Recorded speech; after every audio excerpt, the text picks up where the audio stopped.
tercengang masing-masing tengok Syah Sunan. Apa hal korang tengok bang? Bang, kalau kita orang yang sesat dalam hutan ni memang patutlah. Tapi ni otai ni bang. Macam mana boleh sesat ni?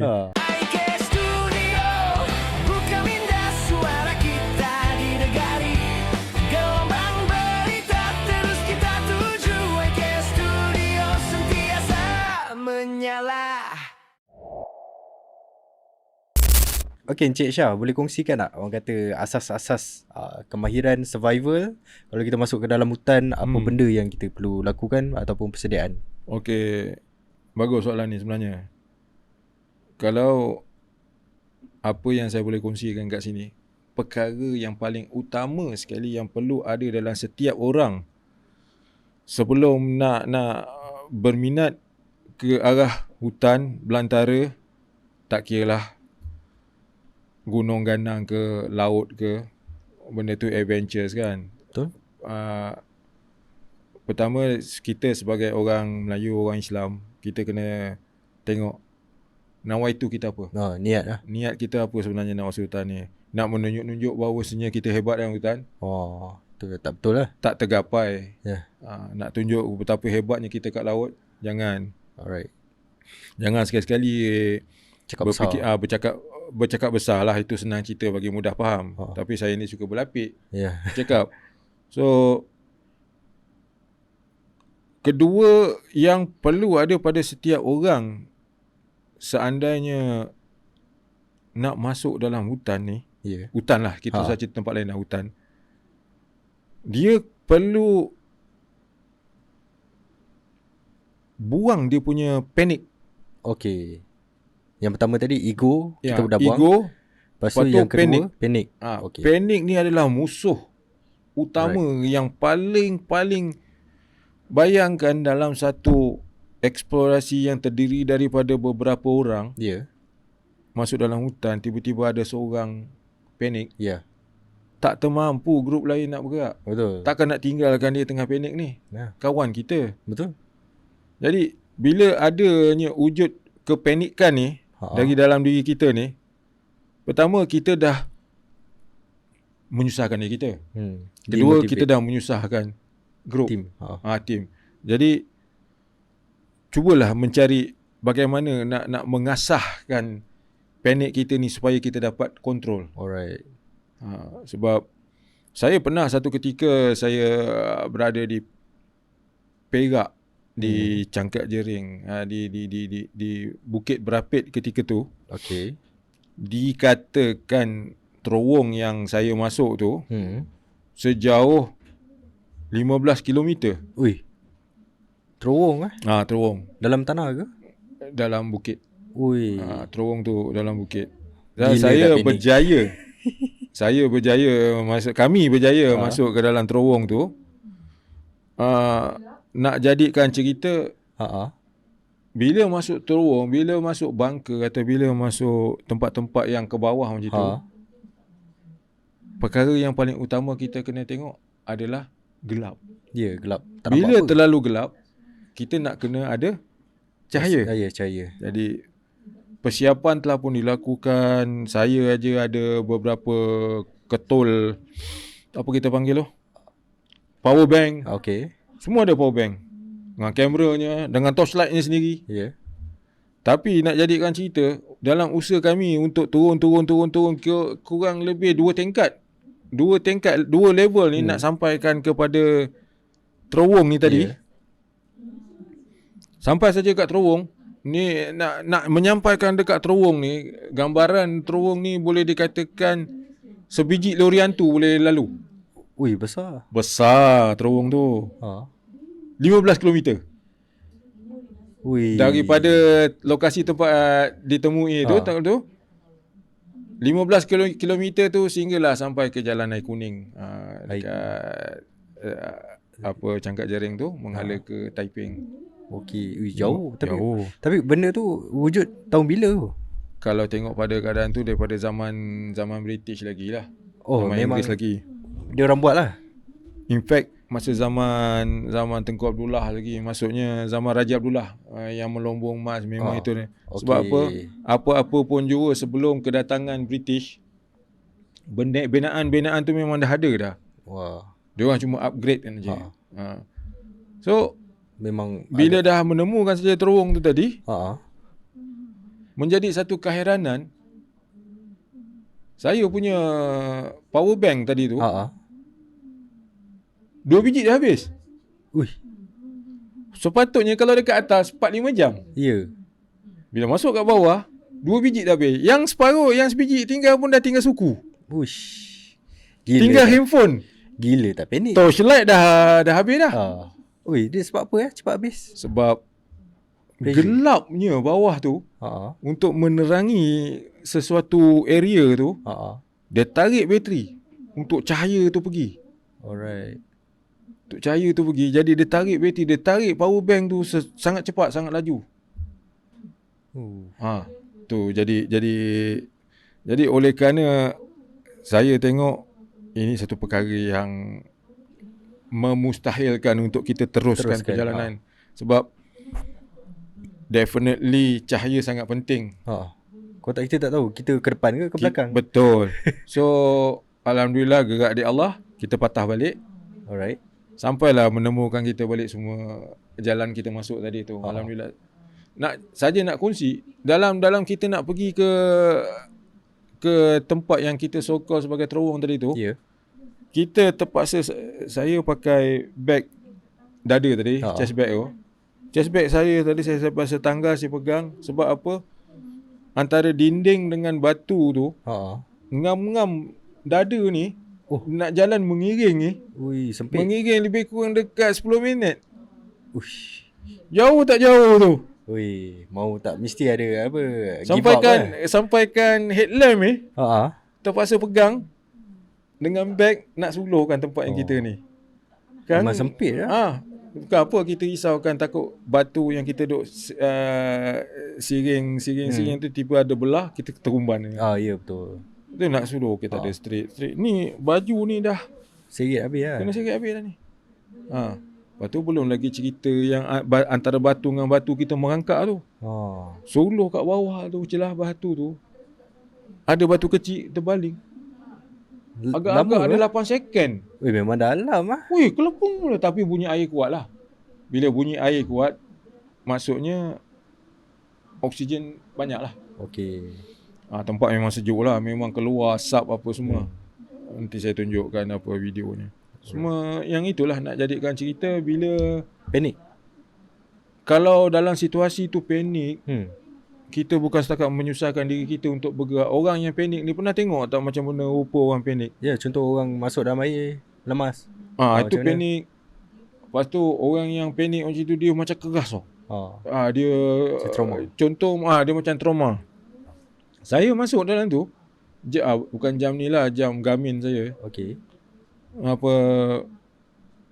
Saya rasa saya tak ada masalah. Tapi jam Garmin saya detect, dia tulis kat situ, alert your heart. Aku tak ada rasa apa-apa, kau pula detect ya. Kebiasaannya kalau jam Garmin saya tu, kalau saya duduk kat atas ada coverage, dia akan automatic call akak ataupun call anak lelaki. Dia bagi WhatsApp.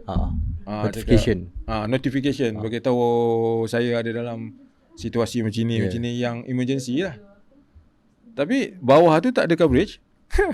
Kita sendirilah jangan nampak alert your heart. Aku tak ada rasa apa-apa. Tapi itu ceritanya panik tadi tu. Dan yang keduanya, yang seterusnya bila kita asas kita nak masuk hutan ni, kelengkapan tu kadang-kadang terlalu lengkap sangat. Bawa berat je. Betul. Atau bila kita berjalan dalam hutan berjam-jam tu, kita setting lah dalam diri kita, at least 5 minit kita berjalan, kita tengok jam, kita stop, kita toleh belakang. Kita tengok belakang kita berapa jauh. Bukan berapa jauh, view dari belakang. Sebab kalau kita menonor terus berkejam-kejam tanpa toleh belakang, bila kita balik ikut jalan tu, ya ke ni ada tadi ya? Faham. Faham kan? Faham? Tu agak orang kata benda tips yang agak penting. Betul. Bila kita jalan 5 minit, kita toleh belakang tengok. Ni jalan aku balik nanti. Jadi bila kita balik, pokok ni tadi dari arah pergi dia tak nampak pun putih. Rupa sebelah sini pokok ni batang putih. Ataupun pokok ni dari arah pergi tadi bersih. Rupanya dari arah balik pokok ni dah kena takik lah. Ya. Sebab tu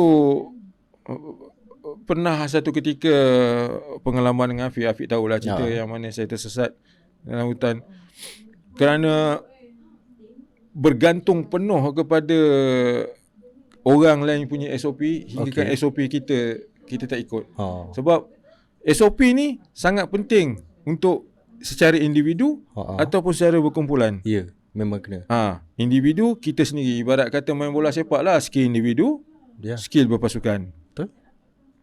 Kod mana sekalipun dua-dua ni boleh berkait antara satu sama lain. So begitu juga masuk hutan. Kalau kita ada SOP yang biasa kita amalkan, kita ikutlah. Kejadian bila saya tersesat tu, bila saya sendiri tak ikut SOP saya ikut SOP orang. Akhirnya bila orang tu tersilap, dengan saya pun tersilap lah. So apa yang berlaku waktu sesat dan macam mana kita nak orang kata kembali ke pangkal jalan? Okey, biasanya malam tu kejadian sesat tu nak jadi cerita, keempat-empat kru kita ni termasuk saya sendiri, Allah Ta'ala susun cantik dah. Keempat-empat ni tertinggal ration makan. Tertinggal ration makan lah. Uish, tak makan lah. Saya pula memang ada gastrik. Okey, memang tak boleh apa pasal. Betul. Tapi Allah Ta'ala tu maha kaya kan. Dia tiba-tiba rosa datang. Tak juga. Saya nak jadi cerita, ada satu dalam situasi tu bila dah saya tengok jam dah pukul 11 lebih. Kawasan tu perbukitan tu pula intermittent, sekejap ada, dan perkara rare banyak berlaku lah kat situ. Laluan yang banyak kali kita lalu, walkie-talkie Tan Sun tak bunyi. Tiba-tiba bunyi. Saya bawa tongkat. Biasa kalau masuk hutan saya bawa tongkat, tapi kali ni saya bawa tongkat kayu tas. Untuk apa? Kayu tas jantan. Jadi kayu tas ni kebiasaannya untuk mengelakkan atau menundukkan binatang yang liar lah. Terutama binatang yang berbisa dan juga binatang yang liar. Wallahualam. Tapi pernah kejadian hari yang sama tu bila ada satu orang asli lalu, dia bawa anjing. Anjing dia turun bawah, dia tak nak ikut tuan dia. Lalu ketika tu saya pegang tongkat. Anjing tu turun bawah. Dah jauh baru dia naik balik. Saya rasa wallahualam, ini izin Allah ni kot. Kayu tas ni betul ni binatang takut. Tak apa. Tapi masa dalam kesesatan tadi tu nak mencari jalan keluar, saya pun dah hampir-hampir putus asa dah juga. Bukan sebab apa, sebab pertama yang saya putus asa tu sebab orang yang saya harapkan dia sendiri pun buntu. Tak apalah. Lepas tu dengan saya dah, sebenarnya saya nak hampir mati lah sebenarnya. Lapar kau ni. Berapa hari waktu tu? Tak ada 8 hari, cukup 9 jam baru. Daripada pukul 5 dan sampai ke campsite tu lebih kurang 1 lebih pagi daripada pukul 5 petang. Ration tak ada tu. Ration tak ada, air pun tak ada. Saya sangka kan air dalam bekas saya ni penuh. Suku aja. Memang Allah susun atur kan apa benda ni memang untuk jadi lah, untuk pembelajaran pada diri dan juga sahabat yang sama-sama berlaku tu. So bila kami usaha jalan, tiba-tiba walkie-talkie berbunyi. Tapi sebelum tu saya dah terduduk dah. Saya cakap ada seorang tu nama sahabat ni nama Wahab. Wahab, abang rasa abang tak mampu jalan dah, macam ni lah. Anda kata abang pass out, kau stay kat sini, 2 orang lagi keluar lah cari bantuan. Okey lah, macam tu. Dah pakat dah. Lepas tu tiba-tiba terlintas hati abang. Saya cakap, okey, kalau macam tu Sebelum semua apa minta tolong seorang azan lah. Okey. Mula-mula minta tolong Wahab ni azan, tiba-tiba Syarul ni azan. Azan lunak pula tu azannya. Okey. Cantik. Nak jadi cerita habis je azan tu, kaki saya daripada sejuk tadi tu memang dah nak pass out dah. Tiba-tiba rasa panas. Oh.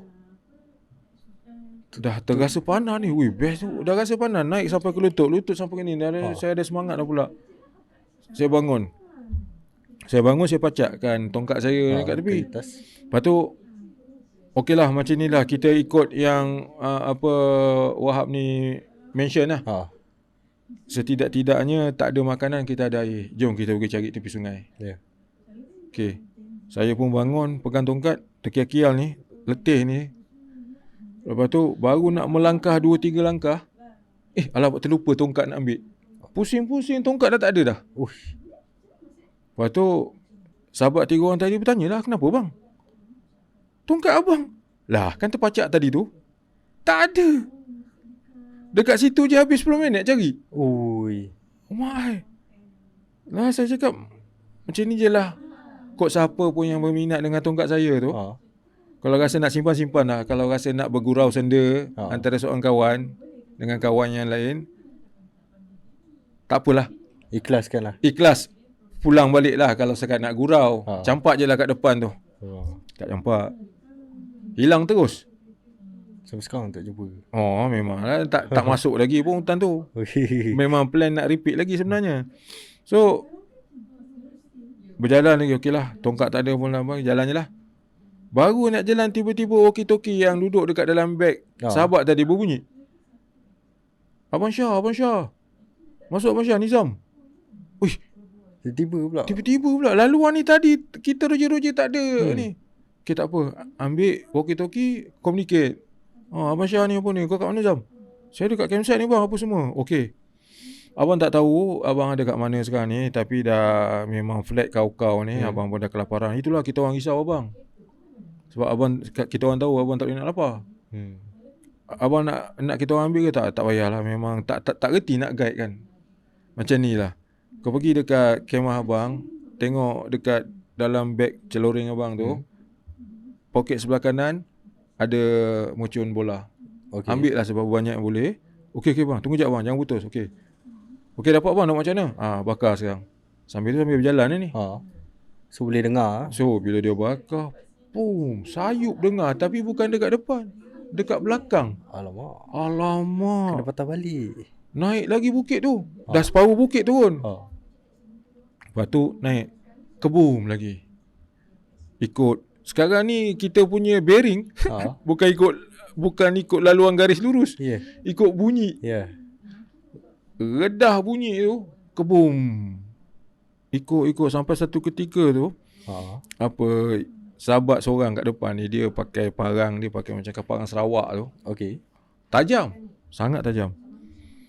Masuk dalam semak tu, jadi macam lorong. Tu kita orang pun masuk 4 orang. Dah tu saya tengok, ini kalau dapat si batik ni, habis weh. Pelan. Lepas tu tengok sahabat seorang berhenti. Apa? Tu bawah. Tengok jurang dalam tu. Gaung. Uish. Dengan batu-batu ada kat tebing-tebing. Alamak. Sebaik. Macam mana? Gedah. Terus gedah. Boom. Straight lagi sekali bunyi. Mucun. Ikutlah. Pelan. Pagi-pagi lah. Dalam pukul 3-4 pagi. Tak sampai. Dah pukul 12 lebih dah tu dah. Tengah malam betul dah ni. Lepas tu, pada satu ketika ni, dalam kegelapan ni, cahaya dah semua dah malap dah. Lampu dia pun dah malap. Tapi kita dengar keliling ni, berpusing-pusing ni, berlega-lega kat depan kita ni. Bunyi macam mana? Bunyi macam semak sama ni. Kena langgar. Saya cakap, ini dalam hati, cakap dengan member ni, saya cakap, abang rasa kalau yang benar-benar berkaki 4 ni nak menyerang, dia dah serang daripada tadi dia.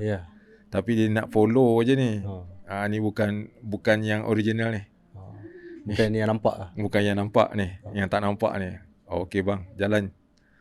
Jadi bila jumpa gaung tu, tengok sahabat pertama masuk lepas, sahabat kedua. Abang keletihan kan. Jadi saya bila keletihan macam mana, nasib baik banyak pokok-pokok kecil. Pegang pokok kecil tu. Turun pelan-pelan. Turun pegang lagi depan. Turun pelan-pelan. Member belakang dia sambut pula kayu tu, pokok tu. Sampailah jumpa Syafiq tu. Tercengang masing-masing tengok Syah Sunan. Apa hal korang tengok bang? Bang, kalau kita orang yang sesat dalam hutan ni memang patutlah. Tapi ni otai ni bang. Macam mana boleh sesat ni? So macam mana bang? Jalan tertutup ke? Jalan tak tertutup. Mata tak tertutup. So tapi Alhamdulillah berbekalkan orang kata pengalaman. Lepas tu jangan panik. Pengalaman kita yang sebelum-sebelum ni, contohlah bila kita dah sukses pengalaman, contoh saya lah. Saya dah sukses pengalaman dekat dalam terowong tadi tu. Saya boleh kawal panik saya.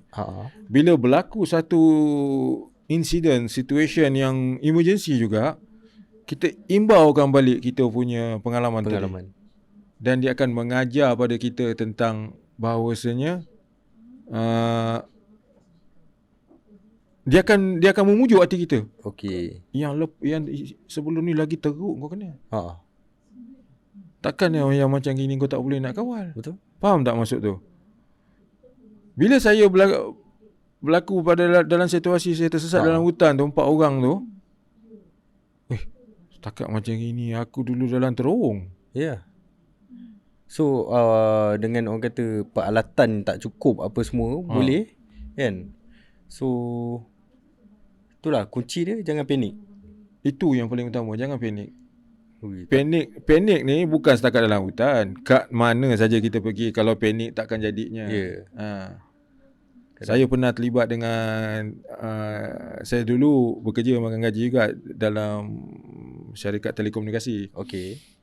Saya pernah supervise satu job pasang antena dekat tower MSC dekat Kota Tinggi tak silap.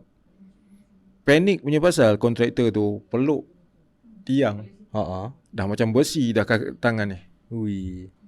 Tak boleh dah ni. Dia dah kaku dah ni dah. Tangan dia kepit tangan dia masing-masing dia terkaku. Dia pejam mata je. Dia keras ni. 7 petang, 8 petang. Saya terpaksa minta bantuan bomba. Heli turun. Turun pakai ni.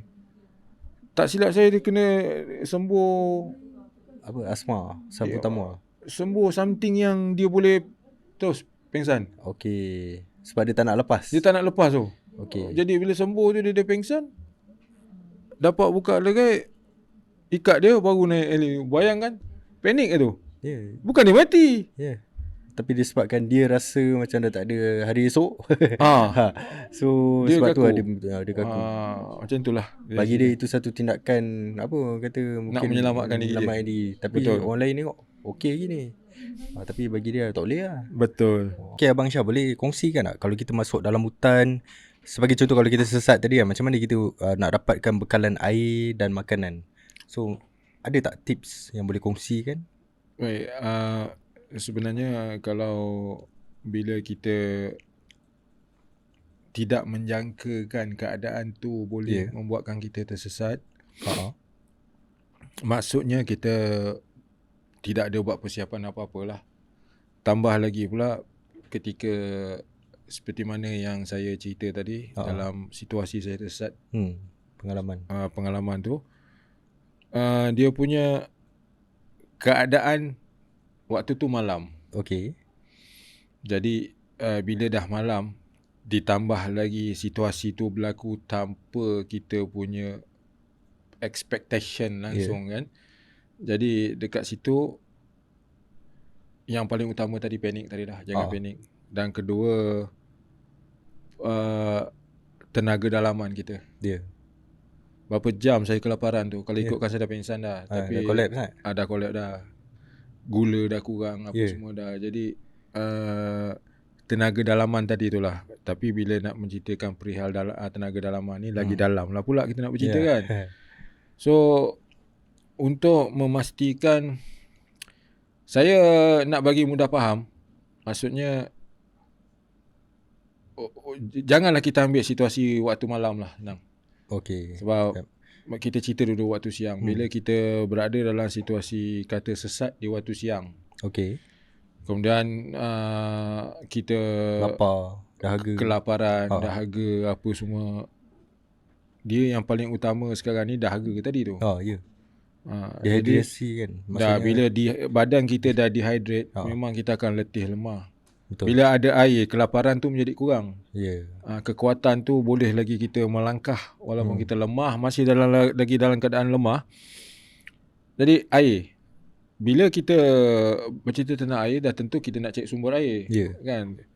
Bila kita jumpa sumber air, kita jumpa sungai. Sungai tak ada kan. Jadi sumber air, mata air pun tak ada kan. Tapi secara kata orang tu, bila waktu siang kita nampak tanah kan, kita nampak bentuk muka bumi. Betul. Kan, Berbukit ke apa ke. berbukit. Jadi kebiasaannya punca air adalah datang dari batu. Itulah rahsia dia. Itulah rahsia dia. Okey. Jangan ingat bila kita naik bukit yang berbatu-batu, ni tak ada air. Sebenarnya rahsia Allah Ta'ala jadikan air dari batu. Okey. Jadi bila kita tengok keadaan bentuk geografi, ada pula batu-batuan kat situ, kita tengok pula dengan cahaya matahari waktu siang tu, kita nampak tanah ni macam lembab ni. Ya, lembab. Kita pun buka glow, kita pegang tanah ni, tanah lembab ni. Okey, kita ke depan lagi. Sampailah daripada mula kita rasa tanah lembab, sampailah tanah tu basah dah. Okey. Tu tanda-tanda orang kata. Tu dah tanda-tanda kewujudan air dah tu. Sampai di hujung pada tanah yang basah tadi, dah start menitik dah. Alright.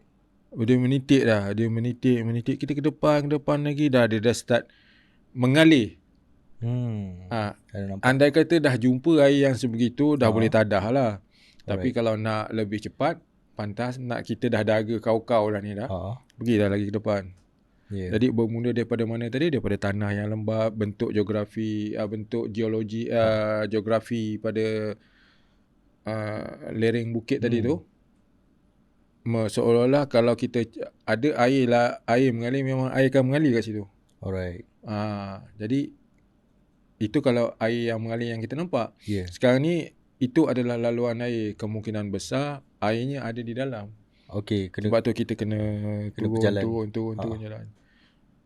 Itu satu perkara. Satu perkara yang lain, kalau kita kenal pada akar, contoh akar larak lah. Akar larak yang berjugai-jugai tu, itu pun mempunyai kandungan air. Kita potong akar larak tu dalam sedepa. Tapi kalau pisau parang pun tak ada. Okey, kalau parang pun tak ada, demi kelangsungan nyawa tadi, kelangsungan hidup tadi tu, tiba-tiba nampak pokok buluh. Pokok buluh garanti ada air. InsyaAllah ada air. Parang tak ada. Nampak batu. Okey. Nampak batu. Benda-benda tajam. Benda tajam. Cawan tak ada, apa tak ada, nak tadah dia. Cik gunakanlah daun yang mana yang lebar-lebar tu. Kita ikat lah untuk tadahkan air tadi. So ataupun kita cari buluh yang kecil-kecil yang boleh kita patahkan tu, jadi kita buat lubang pada buluh tadi tu. Dengan syarat untuk menggunakan air dari dalam buluh, pastikan ruas buluh tadi tu tak ada retak dan tak ada lubang. Tak ada retak, tak ada lubang. Tak ada retak dan tak ada lubang. Sebab ada kemungkinan bila ada keretakan ataupun lubang yang ada mengandungi air dalam buluh tadi, kemungkinan besar air itu contaminated lah. Kita di suspect nanti takut ada ulat masuk dari lubang, masuk tenggelam dalam. Kita tak nampak, kita pecah bawah. Yalah, kuman ke apa kan. Kumbang virus, ke apa ke. Kuman tu payah kita nak sebut dah hutan. Memang tak nampak. Memang tak nampak lah. So kalau macam buluh ni memang pasti ada air. InsyaAllah yang bawah-bawah. Kena kita cari kayu, kita ketuk. Kita boleh rasa kan buluh tu kosong dengan buluh tu padu berisi. Ni tips kat ni. Kita ketuk dekat atas, bunyi macam kosong, turun bawah. Ni kosong lagi. Ketuk sampai kita mesti kita rasa berbeza bunyi atas dengan bunyi bawah ni. Sampai yang bawah sekali bunyi dia padu. Kalau ada parang lagi yang terbaik lah. Betul. Kalau ada pisau apa semua, itu lagi yang terbaik lah. So kalau ada pisau, parang, kita cuba buat lubang. Alright. Kita cuba buat lubang bagi dia memancut macam tu, rather than kita pecahkan dengan batu, dia pecah. Ya. Dia pecah, dia tak memancut, dia akan mengalir. Dah susah kita nak kumpulkan air tu kan. Tapi kalau dia memancut, kita ada botol, lagi terbaik lah. Tapi botol tak ada, cawan tak ada, apa tak ada. Tadah je lah mulut. Pokok tadah je mulut pun boleh. Ataupun kita potong daun. Buluh-buluh yang lama-lama tu patah kan, jadikan cawan. Ataupun yang sebenarnya kita ni dari mana yang sampai parang pun tak ada ni. Kita jatuh lapak kapal terbang ke apa? Ya. Boleh jadi. Memang takkan jadi kalau kita betul-betul jatuh kapal terbang sampai parang pun tak ada. Tapi kalau kita melangkah keluar dari rumah kerana kita nak masuk hutan, memang kita dah buat persiapan, paling tidak pun parang lah. Kebiasaan. Melainkan kalau kita kena kidnap atau kena dajar adik kawan-kawan, kita ikat apa, Imran ni ke apa ke, tercampak je kat hutan, lantak lah dia. Itu kemungkinan lah. Wujudnya cerita tentang parang tak ada, apa tak ada. So kalau macam nak hidupkan api ataupun sumber makanan pula, dia kalau misal kata sumber makanan yang memang intentionally kita nak masuk hutan, kita akan bawa makanan semua kan. Tapi ni jenis macam tadi lah, senario dia mungkin dia kena kidnap ke apa ke. Kalau dia something yang dia tersesat, dia tersesat, dia nak macam orang, dia tersesat, itu kemungkinan besar lah dia tak ada parang, tak ada apa. Yang itu nak mengajar pun payah sebab ceritanya dia ni tersesat hutan sebab dia tak tahu, dia memang tak tahu langsung. Kosong, zero pasal perihal hutan. Dia tak bawa peralatan. Dah lah zero pengetahuan, peralatan pun tak buat. Sebab apa? Dia tersesat. Dia terguling ke daripada kereta, jatuh gaung. Dia tu. Itu dalam situasi macam itu kita berbalik pada tadilah. Panik tadi, jangan panik. Kita jatuh gaung dengan kereta, pergilah kat kereta. Kok dalam kereta tu ada apa-apa kan. Tapi kalau kita terus menonong pergi cari hutan, seolah macam mata kita tak nampak pula menonong. Itu pun pelik juga tu ceritanya tu. Tapi nak jadi kisahnya, kita berbalik kepada persiapan kita seandainya kita tersesat dalam hutan daripada perihal kita dah keluar daripada rumah tadi. Memang kita nak camping, memang kita nak trekking dalam hutan, kita dah buat persiapan dah. So ni boleh dikatakan satu kesilapan yang lazim. Orang kata masuk hutan tak ada persediaan. So sebab tu dia orang kata makanan tak ada, minum tak ada. Saya rasa pada lazimnya yang tersebut dia tak buat persiapan tu bukan pada peralatan, pada tenaga dia. Pada tenaga dia. Dia dah tak mampu dah. Dia bawa peralatan memang cukup lengkap apa semua, tapi bila masuk hutan dia dah letih, dan masuk hutan dia nak tunjuk sangat yang dia ni hebat. Dan dia tersesat dekat situ. Dan kita cerita macam itulah. Kita dah ada peralatan, ada apa, tapi kita tersesat. Cuma makanan sangat limit. Kalau kita sebut bab makanan tadi, apa pun jua kita kena cari sungai. Kena cari sungai. Tetap sungai. Kena cari sungai. Bila duduk kat sungai ni, kita tengok keadaan sungai tu dalam untuk kita meredah. Atau kita stesen diri kita yang dah tersesat tadi tu dekat tepi sungai, ada nampak ikan. Tapi nak tangkap ikan pun bukan senang. Lain lagi orang bandar. Betul. Jadi worst scenario dia bila kita dah ada kat dalam hutan tu, dengan segala macam peralatan, tapi kita dah bersedia lah untuk berhadapan dengan situasi yang macam tu. Kita tak boleh kata, sebenarnya kan cik, saya memang tak tahu apa pun tentang hutan. Saya memang zero pengetahuan saya tentang hutan. Saya nak cuba-cuba ni. Barang bukan main mahal. Saya beli barang itu, barang ini, segala macam mak nenek dia punya brand tu kan. Dalam 1000 ni dah baru satu berlaku kejadian ni. Memang apa yang saya boleh respon, boleh tak nanti balik saya bawa awak keluar dari hutan ni, awak check pergi ke hospital, tengok mentality. Takut jadi ke situ lah pula kan. Betul ke?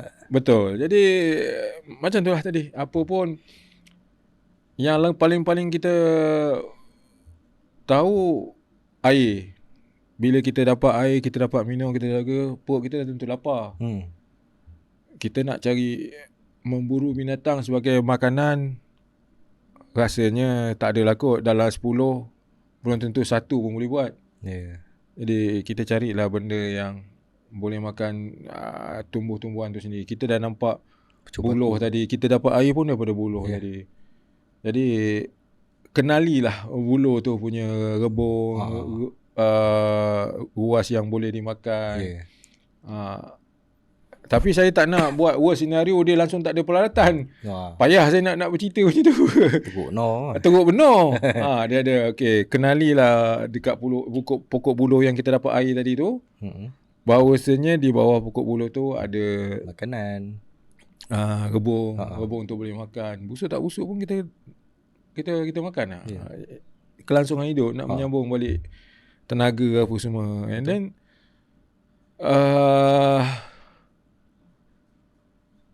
jumpa pula apa nama Sungai. Akal arak tadi. Minum akal arak, booster pada diri kita. Bila dia booster, dia beri tenaga. Yang penting tenaga je dalam hutan ni. Lepas tu satu lagi kita jumpa, dan kita harus kenal pokok-pokok. Setidak-tidaknya, paling tidak pun pokok tongkat ali. Bila kita tahu pokok tongkat ali, yang kecil pun ke yang besar ke, jadi kita kenal.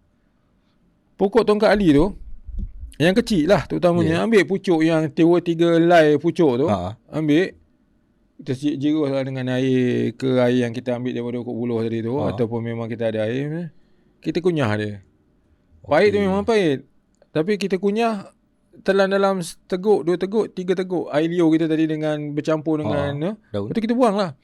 Itu pun akan booster balik. Itu pun akan booster balik, akan memberi tenaga kepada kita selain daripada air pokok larak tadi, air daripada buluh. Banyak perkara sebenarnya kalau nak diikutkan, tambah lagi kalau kita tahu cara-cara nak menangkap ikan. Walaupun kita tak ada fishing rod, kalau kita tak bawa apa, tapi kita tahu macam mana. Itu pun sumber makanan juga. Betul. Sekarang ni kita jangan fikir, jangan create cerita yang the worst scenario dia langsung tak ada apa. Setidak-tidaknya kita kelangsungan hidup kita untuk masuk dalam hutan, persiapan tidak rapi tetapi serba berasas. Ada sumber api lighter, ada sumber api daripada gas apa kita bawa apa semua tu kan.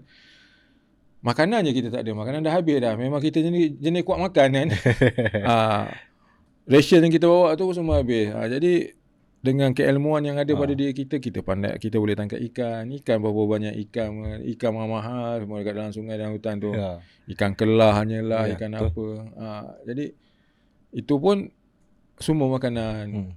Selain daripada akar-akar kayu apa semua. Yang binatang-binatang lain tu susah lah saya nak cakap. Kalau misal kata terjumpa napoh, nak tembak napoh, kan nak kena sembelih kan. Dah tak reti sembelih ke apa semua, nak kena masak pula daging dia lagi satu hal. Satu kampung boleh makan. Napoh tu. Kenal napoh? Napoh kecil daripada kancil. Kecil daripada kancil. Kau nampak napoh tu ke, Fik? Malam dekat Jelebu yang ditembak napoh. Itu napoh tu. Kecil. Itu napoh. Alright. So dia kena panggang, kalau kena rempah panggang tak lagi. ada pula. Itulah benda-benda yang kita rasa kita tak mampu buat. Kita jangan, kita ambil lah, kita cek tumbuh-tumbuhan. Banyak dedaunan, daun-daun tu pun payah juga kan, jadi kambing pula kita. So kalau macam kita buat ekspedisi ke, contoh ke Gunung Tahan, kena pergi lalu Bajaran Titiwangsa beberapa hari. Pergi dan balik mungkin berbelas hari, tak tahu. Mungkin berapa hari tak biasa kalau turun naik? Kalau masuk bab Gunung Ganang ni, saya memang sangat lag dengan Gunung Ganang ni. Orang ceritalah banyak mana pun, Abang Syah dah masuk, dah naik Gunung Tahan, dah naik Gunung Raja, dah naik Gunung Liang. Lillahi ta'ala, memang tak pernah naik pun. Sebab macam saya cakap tadi, dia lebih kepada eksplorasi yang berkaitan dengan pensejarahan kita tadi kan.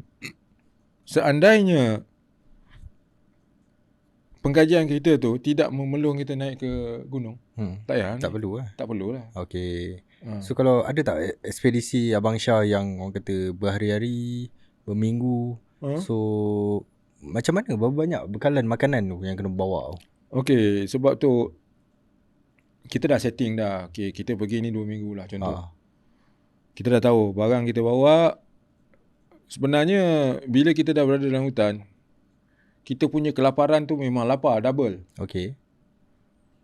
Tapi kita punya makan tu sangat kurang berbanding kat luar. Kita punya lapar tu memang double. Tapi bila kita makan, biasa kat luar kita makan 2 pinggan dengan lapar macam ni. Tapi bila dalam hutan kita makan setengah pinggan je. Dah cukup. Sebab pertama, badan kita letih. Bila badan kita letih, kita carilah akar-akar kayu apa semua, kita tidur. Sebab tu bila orang yang bereksplorasi masuk dalam hutan tebal-tebal ni dan lama-lama, apalah sangat nak telefon memang dah tak ada dah. Tak ada line apa dah. Memang dah tak ada line apa dah. Cakap lebih kurang je dengan geng-geng kita apa semua tu, kita dah muak dah. Sebab tu bila duduk dalam hutan, tambah pula di tepi air terjun, kita dengar air terjun tu bunyi air sungai, syadunya, mata cepat rapat. Kalau macam saya biasa tidur dekat dalam hammock. Biasa tidur dalam hammock. So bila tidur dalam hammock ni, atas kita fly lah. Kalau rasa panas, kita buka fly kita tu. Itu yang kadang-kadang bila dalam hutan tu kita buka, bila kita fly tu kita tanggalkan, kita tengok kat atas, tu yang putih, melayang putih. Itu dah masuk bab tu sikit lah. Kadang-kadang tu, bukan kadang-kadang pun, selalu bila dia cuba memunculkan diri dia, punyalah kuat. Tiba-tiba Masya, dengar je, jauh tu. Dia kalau kebiasaan kalau dah bunyi sekuat-kuat tu dia memang duduk jauh lah tu. Okay. So, kalau bunyi slow je. Itu memang dia ada kawasan persekitaran. Pun tak apa dia benda mengusik. Dia nak cuba mengusik kita. Sebab tu panik tadi tu. Pernah satu ketika bila ramai di kalangan pendaki gunung ni, kadang-kadang dia tengok Facebook Syahsunan Al-Bugis kan, yang boleh dia messenger, Abang Syah, saya nak join lah Abang Syah punya ni. Apa pengalaman kau ada? Bang, saya apa G yang saya tak naik bang. Wih, hebat. Semua naik. Memang betul pun, tak ada gunung ni dia tak naik dah. 3G ke 7G ke apa G ke. Wih. Okay, saya gunung ni bukan nak ni bukan nak tahu kecepatan kau naik gunung turun gunung tak. Ni pasal abang punya, saya punya aktiviti dalam hutan ni lain dengan yang lain. Kita mengkaji. Bila kita mengkaji, kita akan melihat kiri kanan depan belakang atas bawah semua. Kita akan kaji apa semua. Sebab tu tempat mana yang kau pernah masuk? Oh, saya pernah naik gunung ni bang. Gunung ni. Pernah kau jumpa banglo tak dekat perjalanan gunung? Mana ada banglo bang? Itu masalahnya. Sebab engkau mementingkan kau naik gunung selaju mana, kau turun gunung secepat mana. Dia tak menghayati. Kau tidak menghayati. Tapi tak apalah, abang bagi kau peluang. Jom kita pergi ni. Masa tu abang baru nak masuk dekat Kemensah kot. Okay. Kemensah belakang Sungai Negara. Dekat situ memang angka kau-kau lah. Hutan simpan dekat belakang Sungai Negara. Jauh lah belakang. Dan nak sampai ke empangan Kelanggit. Tahu. So dia ni tidur awal lah. Okay. Tiba-tiba dia bangun. Okay. Bangun dia berjalan. Saya tengok dah ni lain macam ni. Kau pergi tepuk kepala dia ni. Tidur berjalan. Ui, tidur berjalan bahaya ni. Kau Weh, apa kau sepak aku? Kau nak pergi mana? Aku kat mana? Apa hal kau tanya? Kau berjalan. Oh, dia tengok. Dia keluar daripada kemah kan. Dia berjalan. Tak ada. Aku rasa tadi macam ada perempuan panggil aku dekat tepi sungai tu. Ui. Dalam pangan yang buat main. Itulah pasal. So bila dia masuk pada ni, saya pun cakap, Kau pergi dekat mamat ni punya, dia pakai kain, kau ikat kain dia. Nah bang, ikat je. Kita pun tak tahu ni, abang pun dah mengantuk dah ni dah. Saya pun dah mengantuk ni, tak tahu kan apa semua. Okey lah bang, dia pun ikat kain dekat tengah-tengah. Lepas tu masing-masing tidur. Dah letih, dah tengok jam dah nak pukul 4 dah. 4 pagi 4 pagi. Saya pun tidur. Dalam baru nak tidur-tidur ayam tu, baru nak terlelap tu, dengar bunyi benda jatuh. Semua bangun, semua keluar daripada emok. Saya pun turun daripada emok. Apa hal ni? Tengok si Mamat ni tadi tergolek dekat tepi sungai. Dia buat hal lagi tu. Bayangkan kalau lah kita tak sedar, kalau lah saya tak suruh ikat kain ni tadi. Tahu kenapa, apa tujuan saya suruh ikat kain tadi tu? Boleh kongsi kan? Bila kita pakaikan pelekat, kan, ikat dekat tengah-tengah ni, bila macam Mamat ni tadi dia jalan tidur, tidur berjalan, bila dia melangkah, kan tersangkut. Okey. Faham? Bila tersangkut, tu yang dia tergolek. Dia terjatuh. Lagi baik dia tergolek, kita sedar. Daripada dia tak tergolek, tapi dia berjalan entah ke mana. Besok pagi baru tengok sudah sedar, dia tak ada kat dalam kemah. Mana nak cari tu? Dah jadi kes pula. Pening. Dah lah kat situ banyak sungai, banyak kan. Lepas tu Maybank pun ada sepasang kat area-area tu. So itulah salah satu tips yang pengalaman lah. Bila saya pun tak kata saya ni pun hebat mana, tapi berdasarkan pengalaman tadi tu, bila kita guna pakaikan balik, terutama panik. Panik tadi tu, bila kita tengok pada pengalaman kita sebelum, yang kita terapkan pada situasi kita yang sedang berlaku ni, InsyaAllah kot, kita boleh menangani situasi itu. Dari segi peralatan apa semua tadi tu, yang paling tidak pun, kalau memang kata korang memang nak masuk hutan sebab berkemah, basic korang kena faham lah. Betul, dengan pisaunya, dengan apa semua, dengan ration makanan, nak pergi berapa orang. Lepas tu kena pastikan pula geng-geng yang pergi tu memang ada yang kau dah memang fresh. Pergi pula dengan grup yang semua fresh. Memang tak ke mana. Yang ni rupanya dia cakap aku tahu jalan ni, aku tahu jalan tu, tengok pada Google Map je. Tak pun dari TikTok. Daripada TikTok. Tu bahayanya tu. Gila. That's why tu.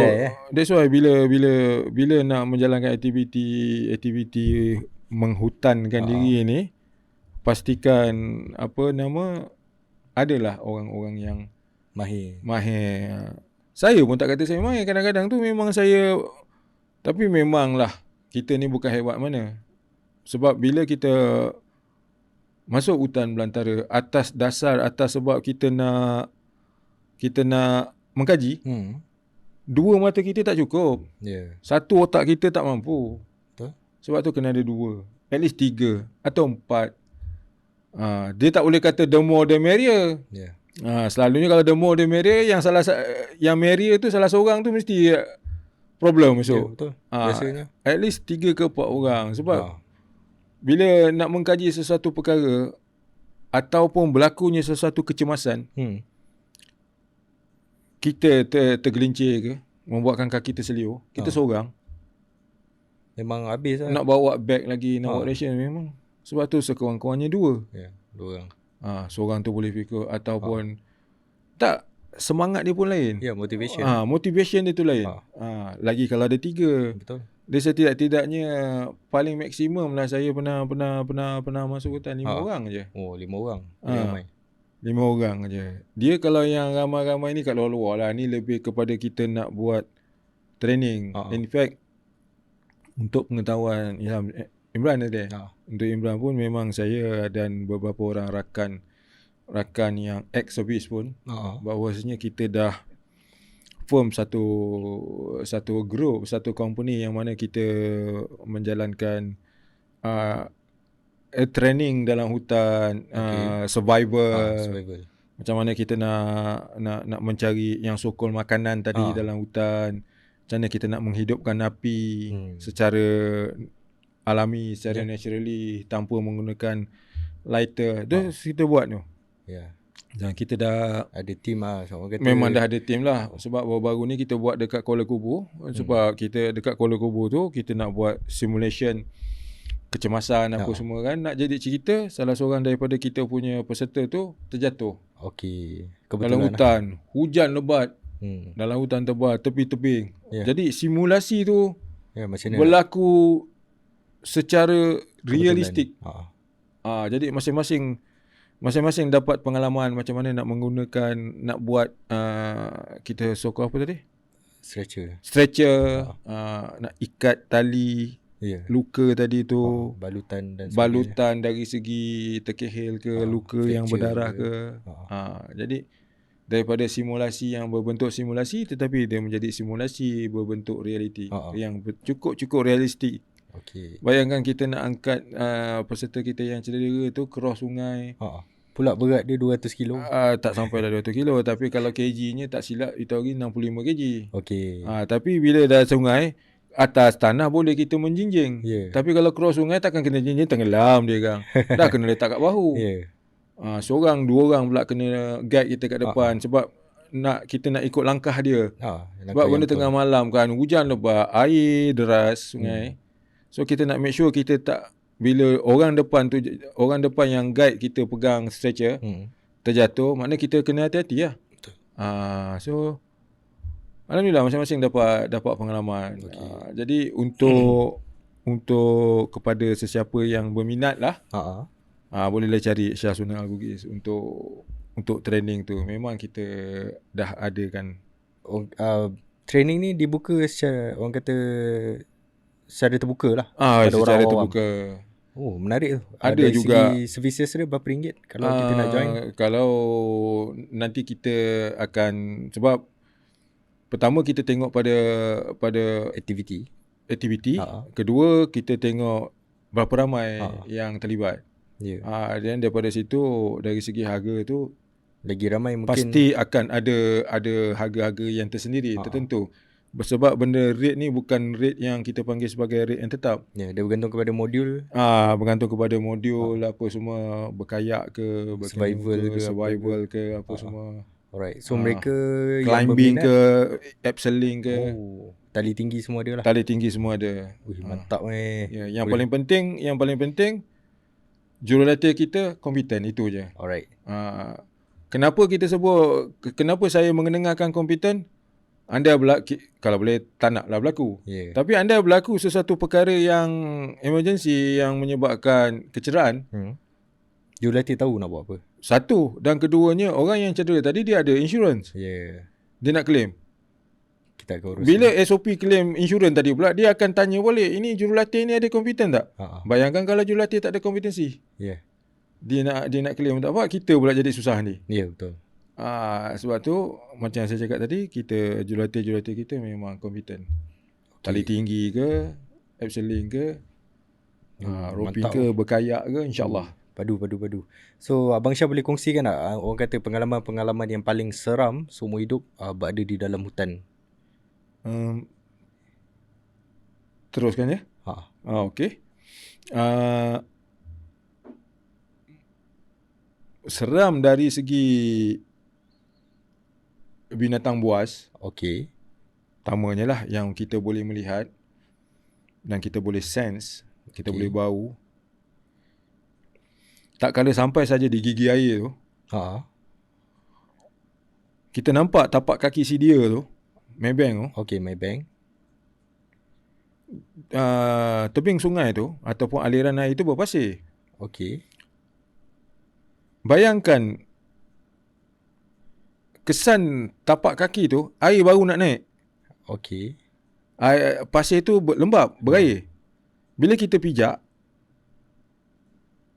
dia akan memberi ruang kesan tapak kaki kan bentuk. Tapi betul, air baru nak berkumpul. Maksudnya apa tu? Baru lagi Baru lagi. Lepas tu tak nampak lagi. Bila nampak kesan tapak kaki, dalam kejadian air macam itu pula, bau dia dah datang. Okey. Bila bau dia dah datang sekuat-kuatnya, itu membawa maksud dia ada di kawasan persekitaran. Ya. Okey. Tapi bila kita bau dia, Membawa masuk angin datang dari mana? Ya. Angin datang dari? Kena check lah. Angin datang dari dia lah. Dari dia sebab kita boleh bau. Okey. Angin akan berubah-ubah. Kemungkinan tak sampai berapa minit atau berapa saat seketika lepas tu angin datang dari kita kepada dia. Bau Sebab- kita lah. Sebab tu untuk mengelakkan saya daripada bau kita sampai ke hidung dia. Sebab tu saya ambil minyak wangi. Okey. Saya sapu minyak wangi habis. Minyak atar tu. Habis. Lepas tu ada dah seorang rakan tu. Bang, apa hal? Minyak wangi. Dalam hutan pun nak kenyang ni. Biar dia bau minyak wangi daripada dia bau peluh kita. Alamak, dia tak ya. Macam-macam ambil. Sampai habis. Sebetul. Semua pakai. Sampai ke tapak kaki, tapak kasut dia letak. Ngok tu. So, tu salah satu pengalaman lah. Dan dari segi seram, itu dah kira seram tu. Berdiri belum rumah. Tu antara hidup dan mati tu. Betul. Ketika berada di Jeli, Pahang. Satu kawasan persekitaran tu penuh dengan najis orang besar. Gajah. Uish. Ada yang fresh lagi, mak ai. Tapi kita tak nampak pun dia. Sebesar-besar dia tu, kita boleh tak nampak. Tapi sebesar-besar kita, dia nampak kita. Dia ada, kita tak nampak. Ibarat kata pepatah macam inilah. Kau tak nampak aku, tapi aku sentiasa ada di situ. Contohnya lah. Di kawasan tu. Jadi itu yang berkaitan dengan hutan lah, liar apa semua. Belum lagi cerita yang binatang berbisa kan. Tapi nak jadi cerita, tapi itu di tempat lain lah. Lipan bara sejengkal sebesar ibu jari ni. Sejengkal. Besar tu. Dalam kain saya. Dalam peha. Atas peha. Mau terbaring tu bang. Berbisa tu. Tapi Allah Ta'ala tu maha kaya kan. Memang ada satu perkara tu jika dia izinkan, memang ada yang tidak sia-sia lah, ada manfaatnya. Betul. Kita kemudian lah. Okay, berbalik kepada yang seram dari segi kita entiti ni kan. Tadi pun saya ada sentuh tadi di Kemensah. Bila kedengaran suara yang nyaring mengilai macam tu kan. So bukan kata saya tak seram, saya pun seram juga. Tapi memandangkan dekat situ saya yang paling abang. Yang lain semua adik-adik. Kita tak nak panik kan situation lah. Kalau kita panik, dia orang lagi panik. Tak apa, biarkan. Macam highway tu dekat atas tu, depan tepi kita tu sungai tu. Dia kejap ke sana, kejap ke sini. Macam highway. Banyak pula tu. Memang siang tu pun ada 2 orang asli lalu bawa ikan. Dia tanya, "Encik, bermalam di sini kah?" Betul. Di sini kah atau di seberang? Di sini. Di sini tak apa. Di seberang tu banyak yang tak elok lah, cik. Faham. Baguslah, cik. Dia pun pergi. So orang asli pun dia beritahu benda tu. Itu dekat sekitar Kemensah sana lah, di belakang Sebuah Negara. Kalau di tempat-tempat lain, contoh di satu kita panggil Banjaran Baling. Di Baling sana. Kedah. Baling Kedah lah. Betul. Masuk dalam terowong tu. Terowong tu nak sampai ke ujung tu. Gua lah. Ni alami punya terowong. Gua ni panjang masuk. Lebih kurang dalam 8 minit kot. Sekadar nak masuk itu, tinggal semua barang-barang dekat luar sana. Kita buat menenggang lah kan. Saya sampai di satu tempat tu, stalactite tu besar ni. Yang 2-3 orang lagi dia tak sampai, dia tak masuk lagi, nampak dia tak sampai. Saya yang paling laju kan. Lambat pula 2 orang ni kan. Kita apalah. Saya pun paling. Lepas tu saya on kan headlamp saya ni. Mula tadi mati kan, sebab kita nak tengok feel kan sejuk dia, gelap tu kan. Dalam gua. Dalam gua. Lepas tu saya paling balik ke arah cahaya masuk tadi tu. Nampak 2 orang. Saya pun, yang saya ingat lagi bila tengkuk saya sejuk. Bila ada nafas. Sejuk. Ada orang Ada hembuskan nafas. sesuatu yang bernafas di belakang saya. Sejuk angin dia. Memang sejuk. Leher saya pun rasa sejuk. Okey. Masa tu saya rambut panjang. Saya ikat rambut saya, terasa sejuk. Saya cakap, apa benda ni ya? Saya masuk, tangan saya dalam poket, saya teraba saya punya handphone. Okey. Pelan-pelan. Dia punya pernafasan dia tu bukannya sekali, dia bersama-sama. Bapak seram weh. Itu dalam gelap tu, cuma cahaya daripada arah kita masuk tu. Saya pun pegang handphone saya ni tadi, saya buat selfie. Letaklah. Dapat tak dapat letak. Saya pun sap. Saya masuk. Lepas tu bila dekat situ juga saya tengok. Mak I memang ada rupa wajah apa semua di situ. Dan berambut panjang, berbaju putih apa semua kan. Saya pun tulis Assalamualaikum. Ya?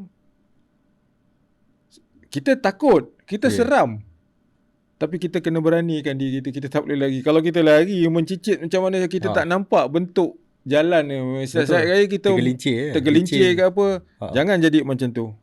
Tenang-tenang. Kita tenang, tarik nafas panjang-panjang. Assalamualaikum. Tengok tak ada. Lepas tu tunggu 2 orang. Pasal ada 2 orang lagi member pun nak sampai. Lepas tu kau tunjuk ni. Kau tengok ni. Apa tu bang? Tengok je lah. Zoom kan. Zoom kat mana bang? Belakang abang. Mak abang ini kat batu ni. Dah lah bang. Jom lah. Gila tak cuak. Jadi itu salah satu daripada yang banyak-banyak lah. Belum lagi. Menyeramkan. Okey lah, satu yang saya nak kongsikan ni. Bila satu ketika saya berada di Bukit Keluang. Dekat apa nama dia? Dekat Keluang lah, dekat Bandar Keluang. Bukan, Bukit Keluang ni dekat Ulu Kuala Besut. Kelantan. Terengganu. Okey. Bukit Keluang ni dia berhadapan dengan laut. Okey. Dan yang berhadapan dengan laut bawah-bawah tu penuh dengan gua-gua. Jadi suatu ketika saya datang ke situ, saya berhajat untuk tidur di dalam gua tu lah. So sesampai saja saya selesai saja tugasan saya mengantar ubat ketika tu, saya pergi ke gua tersebut lah. Okey. Sebenarnya ada panjang lagi cerita belakang-belakang tu, saya terus skip kat situ lah. Jadi bila saya buat keputusan tu, saya pergi masuk dalam gua tu. Selepas saya dimaklumkan bahawasanya tarikh hari yang saya nak tidur tu hari air tak pasang. Kalau air pasang, air laut pasang sampai masuk dalam gua. Air laut. Jadi masa tu tak. So oleh kerana gua tu dia tak ada tempat macam pokok biasa. Sebab saya biasa tidur kat emok, gantung emok kan. Jadi tak ada benda nak digantungkan. Saya ambil emok tadi, alas je lah. Lepas tu ambil sleeping bag, saya tidur kat situ. Jadi headlamp saya masih pakai. Lepas tu saya cakap Assalamualaikum. Saya hamba mohon untuk tumpang tidur kat sini sebab nak rasa suasana laut ketika tidur kan. So bila saya masuk je dalam sleeping bag, saya zip sampailah kat atas, saya zip tutup. Sebab sejuk, angin laut. Sejuk kan. Baru nak ketenangan tu datang untuk kita mula tidur kan. Kat kaki saya macam ada benda pijak. Bapak seram weh. Ada benda pijak. Tapi kalau orang yang pijak mesti sakit. Dan besar. Ini pijak ni paling-paling tidak ni kaki kucing ataupun kaki anjing. Dia punya luas yang dipijak tu kan. Dia. Tak apa, saya buat tak reti je lah. Lepas tu baru tak berapa ketika pijak dekat kaki, ujung kaki ni. Ujung kaki ni kat peha pula. Gila. Tadi terasa 2 kaki. Bila dekat peha, ada rasa peha kiri, ada rasa 2 kaki. Sepasang kaki, 2 kaki ada dekat kaki kanan. Sudah ni dah 2 pasang. Alamak, ni 2 pasang berkaki 4 ke ni. Di dalam hati ni dia buat main-main ni. Dalam sleeping bag ni. Fikir, tak apalah, buat dek. Hantarlah. Turun. Pijak kat dada. Makin naik ya. Bila pijak kat dada kan, tak boleh jadi ni dah sampai ke dada ni. Kan silap gaya kepala aku pula kena pijak ni kan. Saya pun siap-siap ready zip. Sub, buka. Saya terus on headlamp. Headlamp ni kalau tengah gelap dalam gua tu utamanya. Kalau kena cahaya dekat dinding atas, dinding apa, dia ada cahaya yang terang di tengah kan. Kemudian cahaya yang malap di tepi-tepi dan cahaya paling malap sekali. Setiap kali saya suluh tu, hamba Allah ni, entiti ni, dia tak nak duduk kat terang. Oh, dia duduk kat bulat yang gelap tu. Okay. Bila saya suluh, dia cekap. Dia cekap melarikan diri dia daripada tempat terang tadi tu. Bulat yang terang. Dia cekap melarikan dia. Kat bawah pun ada pasir, sehinggakan pasir tempat. Bila dia berjalan tu, dia jalan dekat atas sleeping bag, saya pun meninggalkan kesan pasir. Tapak kaki dia tu. Tapak kaki dia memang dalam kegelapan suluhan headlamp saya ni memang nampak kaki orang. Uish. Kaki manusia. Lepas tu tangan dua, kaki dua. Cuma cara dia berpakaian yang perempuan ni tahulah dia perempuan sebab bila nampak buah dada kan, tapi dia pakai baju yang panjang, cover dada sampailah ke lutut. Dan yang so-called kata lelaki ni tadi tak pakai baju. Okey. Tak pakai baju, pakai seluar pendek je. Ada yang pakai topi macam snow cap tu. Ni apa benda ni? Orang Kedil ke? Rupa-rupanya bila saya kata saya minta maaf lah, tapi tadi saya dah minta izin. Kalau rasa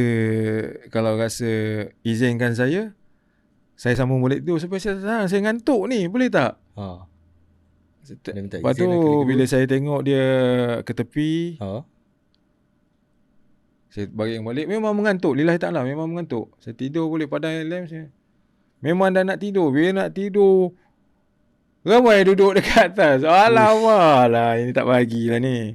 So saya buka ni. Okey lah, ilah. Memang tak bagi izin lah ni. Saya punya telahan lah. Saya pun lipat apa nama saya punya hammock dan sleeping bag saya tadi masuk dalam bag. Saya punya pergi masuk kereta, saya pergilah tidur dekat surau yang berdekatan. Okey. Sebenarnya dekat surau tu ada seorang pakcik. Saya tengok jam dalam pukul 2.30 nak pukul 3. Saya tengok pakcik tu duduk kat tangga surau. Awal mau balik. Tak tahan dah pakcik. Dia bawa petang? Geng. Pagi. Bawa. Weh, seram weh. Pagi. Dekat pukul 3, 2.30 macam tu, saya sampai balik kat surau tu. Awal mau balik dia nak macam mana pakcik. Dia bawa geng pakcik. Tidurlah ni. Tapi besok siang je lah. Bila besok siang dah bersarapan dengan pakcik tu, bercerita lah dengan dia apa semua. Rupanya Bukit Keluang ni yang menghadap laut ni, Puak si Pari-Pari orang panggil. Dia macam cerita duyung. Dia macam cerita Papa Smurf. Okey. Smurf lah. Itu lebih kurang macam gambaran Smurf lah. Orang Kedil lah. Boleh lah panggil orang Kedil. Sebab bawah pada lutut. Okey. Ketinggian dia bawah pada lutut. Alright. Okey. Lepas tu dia bukan setakat itu saja. Dia di depan Bukit Keluang tu, itulah si Pari-Pari kalau menurut Pak Chin tadi. Pari-Pari Kalau di tengah-tengah Bukit Keluang tu satu kelompok Rijalul Ghaib. Dari? Rijalul Ghaib. Maksudnya? Rijalul Ghaib ni dia golongan ulama ataupun manusia yang mempunyai bersuluk betapa dia macam syekh-syekh itulah. Dia mengamalkan amalan dia, berzikir dengan dia boleh jadi satu manusia biasa. Lepas tu bertaraf ustaz. Lepas tu naik atas kiai, lepas tu naik atas ulama. Ni dah atas lagi pada. Sampaikan bila dia dah sampai ke satu level tu, puak-puak ni bila dia sampai, orang panggil dah sampai lah. Wali atas lagi pada wali. Sebab waliullah ada juga yang hidup. Ni yang atas daripada wali. So maknanya dia duduk dalam Rijalul Ghaib. Itu yang Allah sebut dalam Al-Quran. Mereka yang berperang, mati berperang ke jalan aku, syahid ke jalan aku ataupun berjuang ke bermati-matian mengikut jalan aku dan agama aku, mereka itu tidak mati. Okey, itulah yang dia maksudkan. Ah, Tapi dia itulah. ada lah dekat Bukit Keluang. Kalau menurut pakcik tu di tengah ni memang golongan tu lah, Okey. Rijalul Ghaib. Di belakang Bukit Keluang tu pula golongan Bunian. Ui, memang busy lah. Tempat tu memang busy lah. Memang luas lah. Pada pandangan mata kasar kita, Bukit Keluang tu kecil je. Tapi sebenarnya ianya luas. Dia macam kompleks pentadbiran Putrajaya. Betul. Seluas begitulah. Jadi sesambung balik lah tidur dekat surau tu. Sebenarnya saya dah jumpa pakcik tu. Saya tak kenal pakcik tu. Tapi selepas habis bertugas, tugasan saya hantar ubat, saya singgah untuk mandi kat situ. Lepas tu pakcik tu beritahu dia tunggu orang. Dah sampai ke orangnya. Siapa orangnya? Sampai dah. Mu lah. Mu lah. Ui. Pakcik yang jumpa semalam tu. Kat surau. Yang kat surau tu. Okey. Dia lah. Sampai satu ketika, bila bercerita balik dengan rakan-rakan yang berasal daripada Kuala Besut, yang tahu tentang surau tu, yang bersekolah, membesar kat situ, bersekolah kat situ, Syah, kawan ni duduk memang lahir dia kat situ. Tak pernah lagi kawan dengar dekat surau tu ada orang duduk. Ui. Pula dah. Siapa pula Dekat situlah. Panjang ceritanya lagi. Okay, Abang Syah, boleh kongsikan tak orang kata cerita-cerita seram yang mungkin skop yang luar ataupun ada melibatkan benda-benda yang misteri? Sebagai contoh, orang kata melibatkan budaya ke. Sebagai contoh kat situ ada tamadun dia yang berbeza. Ni yang mistik. Pernah berlaku lah. Ini ketika saya bersama dengan militeri lah. Muzium Angkatan Tentera Darat. Okey. Di Port Dickson. Jadi ketika kami berada di lokasi tu, di tempat tu lah, dekat di lokasi tu, di Banjaran Titi Wangsa tu. Okey. Jadi pertama ketika saya bersama dengan Colonel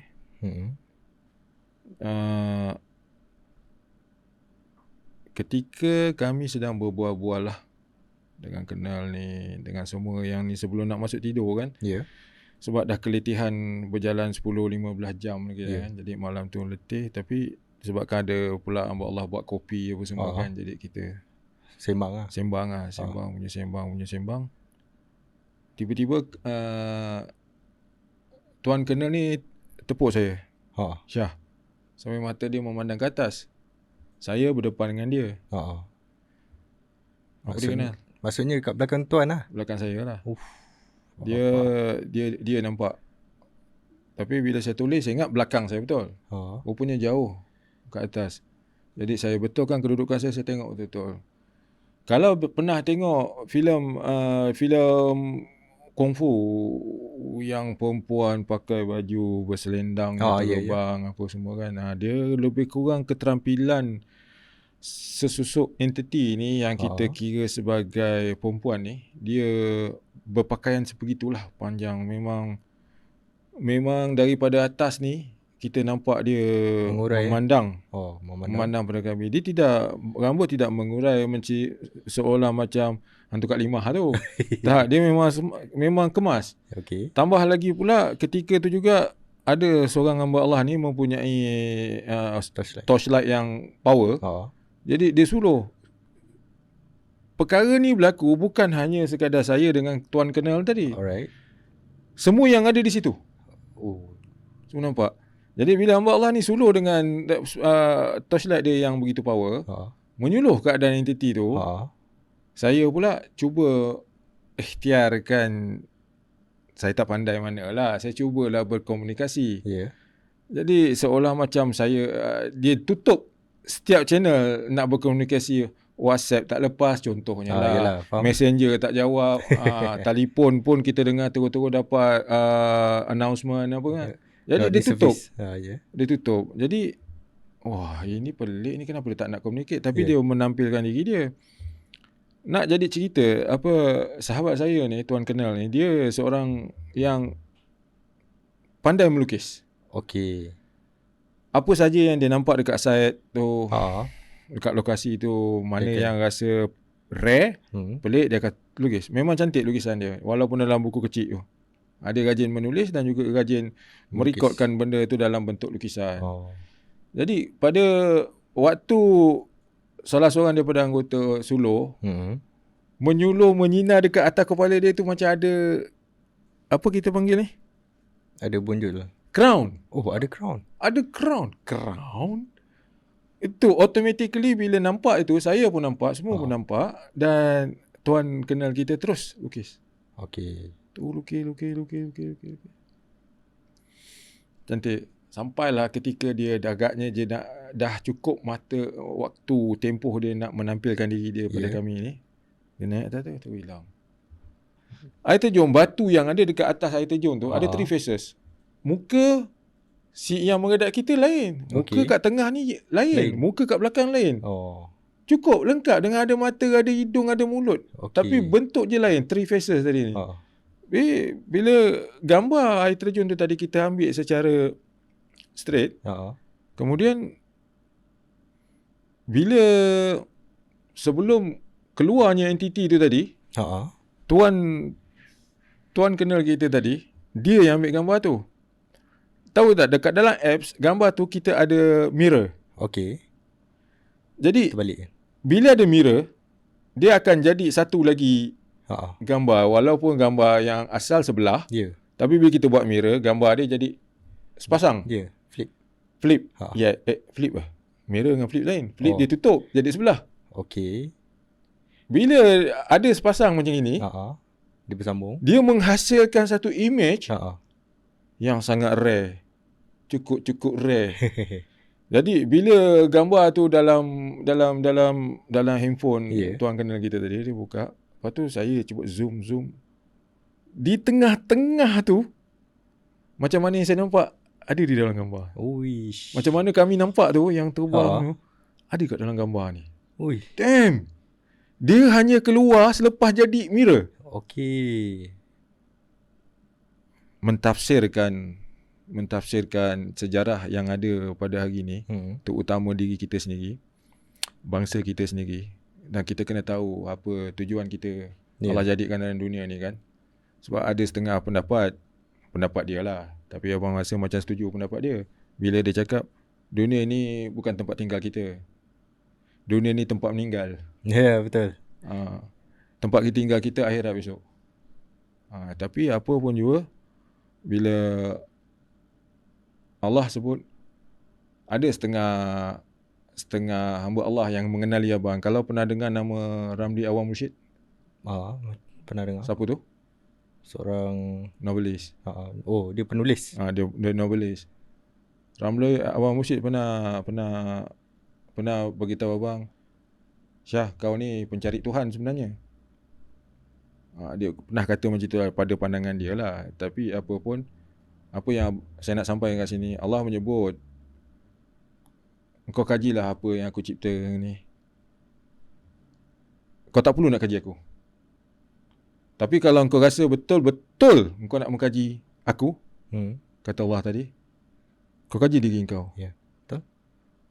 Tu kata di dalam perjalanan kau nak mencari diri kau, siapa kau, apakah kau, di manakah kau, macam mana kau, kat situ kau akan menemukan aku. Dalam tu. Sangat mendalam. So orang kata a part of ilmu makrifat. Ilmu makrifat ataupun sebenarnya apa yang ada ilmu di dalam dunia ni, ilmu jahat ke ilmu tak jahat ke, semua datang daripada Allah. Betul. Kita nak tanya dari segi nasihat dan orang kata pengajaran kepada mereka-mereka generasi baru yang berniat orang kata nak memulakan hobi-hobi, memasuki ke dalam hutan, nak masuk orang kata sukan-sukan yang adventure, pendakian. So apa nasihat tuan kepada mereka? Pertama yang perlu dia concernkan, kata hati dia. Niat Bukan, kata hati dia. Bukan Okey. niat lagi. Niat tak keluar lagi tu. Kata hati dia berlandaskan atau bersandarkan kepada bukan daripada pengaruh sekitar dia, kawan-kawan dia, trend ke apa trend ke. dia. Contoh macam saya ada anak. Anak cakap pada saya, "Ayah, minatlah nak masuk hutan." Kenapa minat masuk hutan? Sebab tengok kawan-kawan masuk apa semua. Kata hati akak macam mana? Tengok dia orang main, dia orang masuk sedap, seronok, ingat nak ikut. Itu tak ikut kata hati, itu ikut kata kawan. Pengaruh kawan tadi kan. Dengar kata hati. Kalau kata hati tu kata minat nak masuk hutan, minta pada pandangan ayah macam mana nak masuk hutan. Kalau setakat hutan yang luar-luar ni saja, boleh lah. Tetapi kalau nak sampai setebal-tebal tu, tunggulah. Tengok ikut ayah ke apa semua kan. Tapi nasihat saya in general sekarang ni kepada generasi yang ada pada hari ni, generasi anak-anak ni, sebab anak saya yang sulung pun dah 30 dah. Mantap, dah besar lah. Lepas tu yang nombor 2 dah 29, yang bongsu pun dah 22. 22. Jadi dekat situ saya tak pernah marilah ikut ayah masuk hutan. Tak paksa lah. Tak paksa. Jomlah ikut ayah masuk hutan. Tapi kalau dia ada jiwa, dia ada jiwa tu nak masuk hutan tu tadi dan belajar nak duduk dalam hutan je. Bila dia tengok saya dengan beg apa semua masuk ni, nak pergi mana? Nak pergi camping dalam hutan apa semua. Nak ikut? Jom. Tapi jangan kata macam tu, sebab kalau kena dengan akak di ujung sana tu, dia nak pakai seluruh satu badan sampai ke kepala pakai. Kenapa tak nak pacat? Nak elak lah kena. Betul. Perkara-perkara tu memang kena lah. Sebab itulah mainan. Kalau saya tunjuk betis saya ni, berlubang lah, memang penuh dengan pacat dah. Tapi sebenarnya elok pacat ni. Dia sedut kan darah. Dia bukan, orang setengah orang kata nak sedut darah kotak. Wallahualam. Tapi sepanjang yang saya tahu, kalau kita rasa sakit, demam, apa semua, ketika tu darah kita dalam keadaan yang beku. Pekat. Tapi bila kita kerap kena pacat, gigit dia pacat, isap darah dari pacat, apa semua pacat buat. Pacat, bila dia gigit dekat kaki kita, dia tak ada terus masuk pak gigit sam isap, tak ada. Dia akan sense dulu mana darah yang sesuai. Bila dia rasa tu line sesuai, dia gigit, kemudian dia pancutkan so-called kita panggil sebagai pencair darah. Pencair darah tu tadi dia baru bila dah pencair darah tu dah kena bercampur dengan darah kita, barulah dia senang dia nak isap. Faham. So ada enzim tu baru satu ekor. Kalau banyak ekor pacat kena, mana enzim ataupun pencair darah tu dah banyak ke dalam badan kita. Sebab tu banyak golongan yang abang yang saya tahu seorang yang mencari yang sangat jarang kena demam, orang yang bersawah sebab kena pacat, kena isap lintah. Orang yang cari madu, belut, madu. Bila cari madu kena sengat lebah. Lebah kan. Lebah tu ada enzim juga tu. Automatically the whole entire antibody dia dah melawan dengan dia. Jadi enzim lebah dan juga pencair darah daripada pacat tadi pun dia mencairkan darah.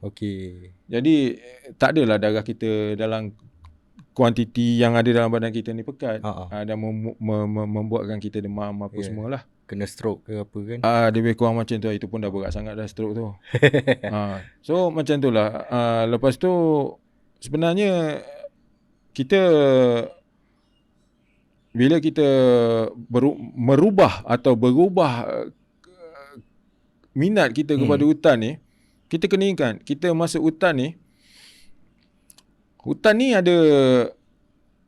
ada makhluk dia sendiri. Sama ada makhluk yang liar, berbisa, flora, fauna, apa semua tu.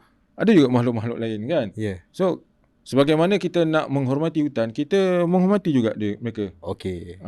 Sebab kita masuk ke tempat dia. Betul? Jadi pertama yang paling nak kena jaga mulut lah. Jangan celupar, cakap besar. Kerana mulut badan binasa. Ya. Itulah dia. Jangan celupar, jangan apa semua, jangan. Dan yang seterusnya, kalau nak masuk hutan ni, sebagaimana kita minat dengan hutan, flora, fauna apa semua, kita feel kan lah. Ya. Hargai dia. Kita duduk dekat air terjun tu, kita dengar ini tak duduk kat air terjun, telinga pasang MP3.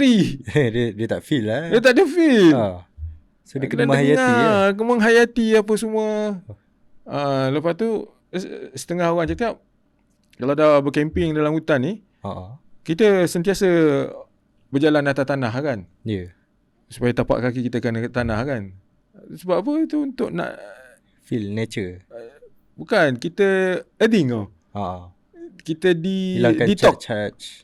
Kita di-charge. Sebab tu bila kita bekerja dekat bandar urban, bila kerja kat bandar, fikiran kita negatif, apa semua, gedebak-gedebuk, dengan aura kita pun negatif. Kita masuk hutan, kita terutama camping duduk pula dekat air terjun. Air terjun tu dah beribu-ribu tahun dah air mengalir kat situ.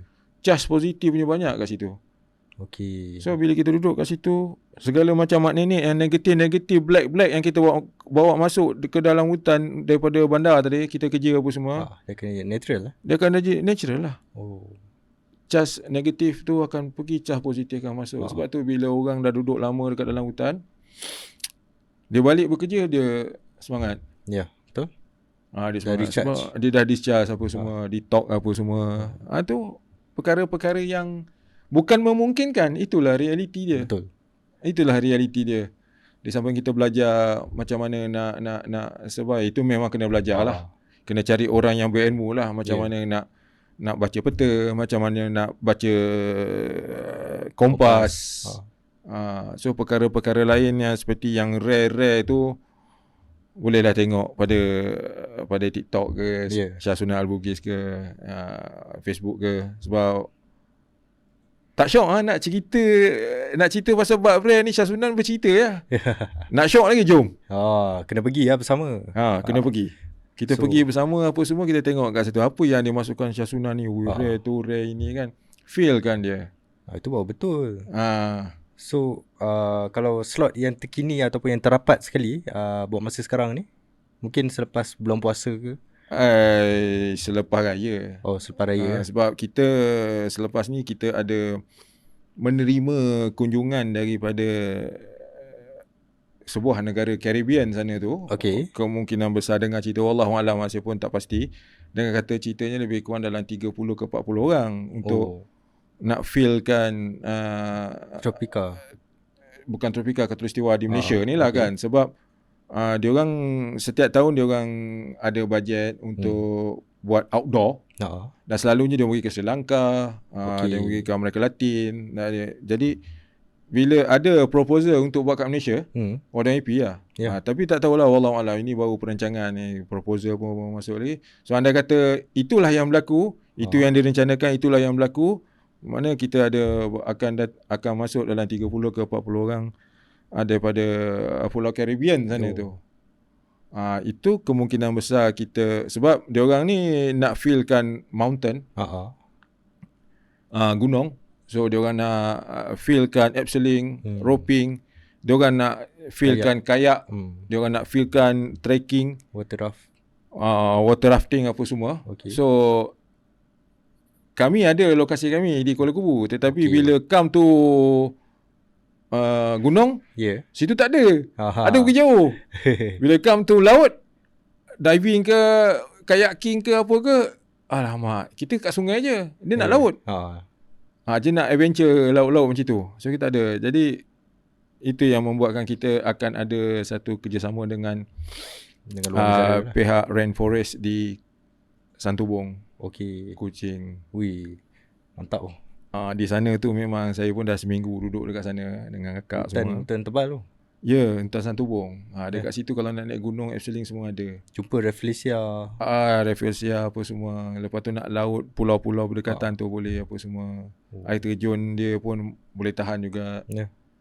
So insya-Allah aku kalau Allah izinkan kita akan bawa kat situ. Bukan setakat luar negara lah. Kalau yang dalam negara pun nak pergi kat situ pun, inilah dia fee yang perlu dibayar lah.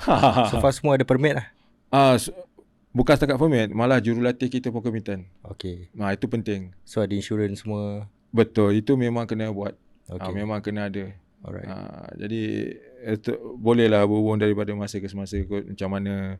Sebab untuk saya perjelaskan secara detail di dalam ni, benda tu ialah bukan nak kata apa, kita baru buat perancangan baru kan. Betul.